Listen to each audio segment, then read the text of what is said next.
డొక్క సీతమ్మన్న ఒక social worker తన పేరు పెట్టి ఈరోజు మనకి ఇంత మంచి ప్రోగ్రాంకి స్టార్ట్ చేయడం జరిగింది. ఇలాంటి సీఎం మనకు దొరకడం మనకు చాలా అదృష్టం. కాబట్టి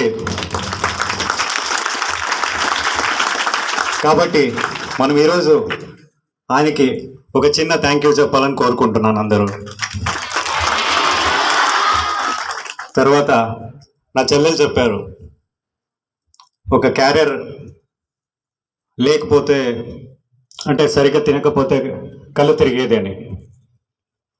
ఇంట్లో అమ్మ ఒక్కరోజు తన హెల్త్ బాగాలేకపోతే క్యారేజ్ చేయలేకపోతే మనకు ఎంత కష్టం అనిపిస్తుందో మీ అందరికి తెలుసు. అలాంటిది కొంతమంది ఇంట్లో ఒక అమ్మ ఒక నాన్న లేని వాళ్ళు చాలామంది ఉంటారు. కానీ ఇవన్నీ గుర్తుపెట్టుకొని మన సీఎం సారు ఈరోజు మధ్యాహ్న పథకం భోజన పథకం అని చెప్పి ఎవరు ఇబ్బంది పడకూడదని చెప్పి ఈరోజు ఈ ప్రోగ్రాం స్టార్ట్ చేయడం జరిగింది. కాబట్టి మనం ఎంతో అదృష్టం చేసుకున్నాము. మీరు ఇవన్నీ గుర్తుపెట్టుకోవాలా, మన గవర్నమెంట్ చేసేవి ఇవన్నీ గుర్తుపెట్టుకోవాలా. తర్వాత స్కూల్ ప్రిన్సిపల్ గారు కరోనా నుంచి ఒక 70 నుంచి ఒక 80 నుంచి ఒక 150 ఇప్పుడు 250 వరకు తెచ్చారు. చాలా గ్రేట్ మేడం మీరు. తర్వాత ఇక్కడ స్టూడెంట్స్ కూడా బాగా యాక్టివ్గా ఉన్నారు. అన్న చెప్పారు, ఈరోజు మాకు ఒక మంచి ఛాన్స్ వచ్చింది చెప్పడానికి. ఈ ఇన్స్టాగ్రామ్ సోషల్ నెట్వర్కింగ్లో మీరు ఎక్కువ యాక్టివ్ ఉండద్దండి. ఎందుకంటే దాంట్లో మీరు ఏమైపోతుందంటే ఇది ఒక మీ ఏజ్ మూవీ చూసి ఇదే రియాలిటీ అనుకుంటుంటారు. అది కాదు. కష్టపడి మీ నాన్నలు స్కూల్కి పంపిస్తున్నారు, కష్టపడి టీచర్స్ మీకు చదువు చెప్పిస్తున్నారు. మీరు బాగా చదువుకుంటే ఒక మంచి పొజిషన్లో ఉంటారు, లేదంటే అత్త మామ వాళ్ళ ఇంట్లో వాళ్ళకి చాకరీ చేసుకుంటూ ఉంటారు. ఇది మీ చేతిలో ఉంది. ఏ ట్రాప్లో మీరు పడకండి.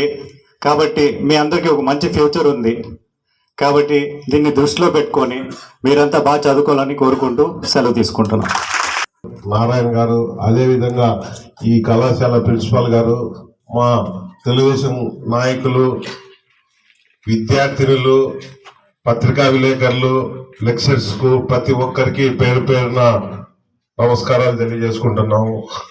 ముఖ్యంగా ఈ కార్యక్రమం ఏర్పాటు చేయడం అంటే రాష్ట్రంలో ఉన్న పరిస్థితులన్నీ అవగాహన తెచ్చుకొని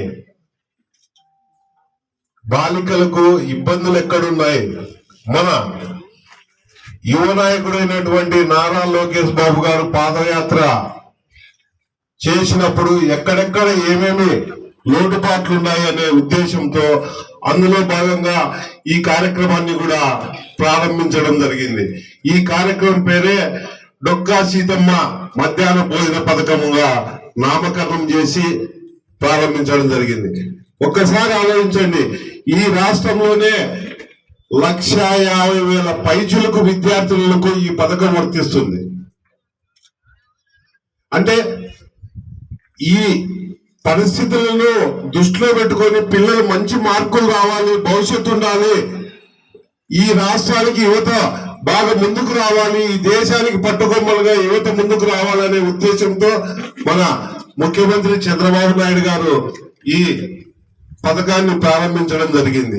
ఈ విధంగా పోతే ఈ పథకం పెట్టినందుకు ఖర్చు చేయడం భవిష్యత్తు ఉండాలి, మనకు యువత బాగా ముందుకు పోవాలనే ఉద్దేశంగా ప్రధాన అంశం.